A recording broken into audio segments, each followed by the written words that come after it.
Friends, आज मैं आपको बताऊंगा कि कैसे आप अपनी कंपनी में ऑडिटर का अपॉइंटमेंट कर सकते हैं। अब आपको अपनी कंपनी में अगर ऑडिटर का अपॉइंटमेंट करना है तो आपको सबसे पहले एमसीए में फॉर्म नंबर ADT 1 फाइल करना पड़ेगा। इसके लिए जिस भी कंपनी में करना है आपको यहाँ पे उसका सिन नंबर उसको यहाँ पर प्रीफिल, देन उसके बाद आपकी ये डिटेल ऑटो फिल हो जाएगी। उसके बाद आपको कंपनी का एड्रेस, उसका नाम, ईमेल आईडी, आपकी कंपनी जो है as per section 139 of companies act 2013 की आपकी फॉल होती है जो क्राइटेरिया है कंपनीज एक्ट के अकॉर्डिंग। अगर यस तो आप यस पे क्लिक कर दीजिए, अगर नहीं तो आप नो पे क्लिक कर दीजिए। फिर आपको यहाँ पे डालना पड़ेगा नेचर ऑफ अपॉइंटमेंट कि आप अपनी कंपनी में फ़र्स्ट टाइम अपॉइंट कर रहे हैं ऑडिटर को, या अगर आपकी गवर्नमेंट कंपनी है तो आपको ये सिलेक्ट करना है बाय कैग के through, controller and auditor general of India. Then और उसके बाद अगर आपकी अपॉइंटमेंट रीअपॉइंटमेंट अगर आप AGM में अपॉइंटमेंट करते हैं अपने ऑडिटर का फॉर 5 ईयर्स के लिए, दैन उसके बाद अगर कैजुअल वैकेंसी है, ऑडिटर ने रिज़ाइन कर दिया आपकी कंपनी से by whatever reason, then आपको ऑडिटर अपॉइंटमेंट, दैन आपको appointment auditor appointed by a tribunal and other, आपको ये सिलेक्ट करना है। उसके बाद आपको अगर आपकी कंपनी में जॉइंट ऑडिटर अपॉइंट हो रहा है तो यस, नहीं हो रहा तो नो।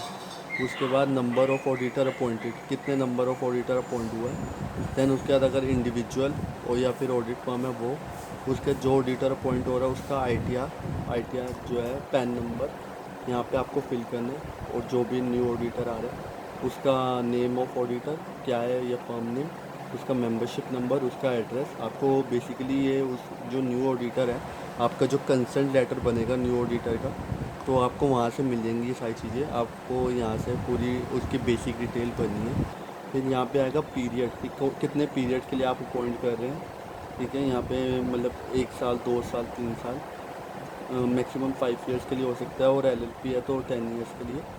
उसके बाद आगे 141 के अकॉर्डिंग वो एलिजिबल है कि मतलब 20 कंपनी में ही हो सकता है तो yes, as per section 141 of companies act. Then अगर आपकी कंपनी में कोई इससे पहले भी कोई ऑडिटर था तो यहाँ पे आपको उसके डिटेल डालनी है कि वो कितने टाइम उसने काम किया है। यहाँ पे आप उनकी डिटेल डालेंगे। उसके बाद यहाँ पे फाइनेंशियल ईयर,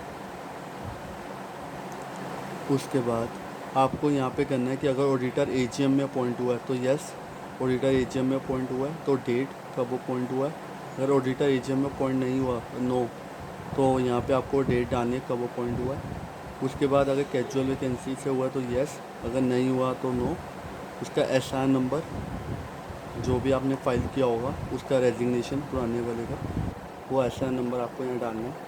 दैन उसके बाद ऑडिट फर्म है तो ऑडिट फर्म, अगर इंडिविजुअल है तो इंडिविजुअल, उसका यहाँ इसमें आप बेसिकली आपका जो पुराना ऑडिटर है उसकी डिटेल आएगी। उसके बाद यहाँ पे आपको रीज़न फॉर कैजुअल वैकेंसी कि किस वजह से आपका पुराना ऑडिटर अगर छोड़ के गया था, कैजुअल वैकेंसी से राइज हुई है। उसके बाद यहाँ पे आपको अटैचमेंट लगानी पड़ेगी। अगर आपकी जो है intimation to be sent by company कि मतलब उसने कंसेंट दिया न्यू ऑडिटर ने, यहाँ पे रिटर्न कंसेंट ऑडिटर की आ जाएगी, बोर्ड रेजोल्यूशन फॉर अपॉइंटमेंट का। देन उसके बाद आप किस डेट को EGM या AGM हो गया उस डेट को आपको यहाँ मेंशन करना है।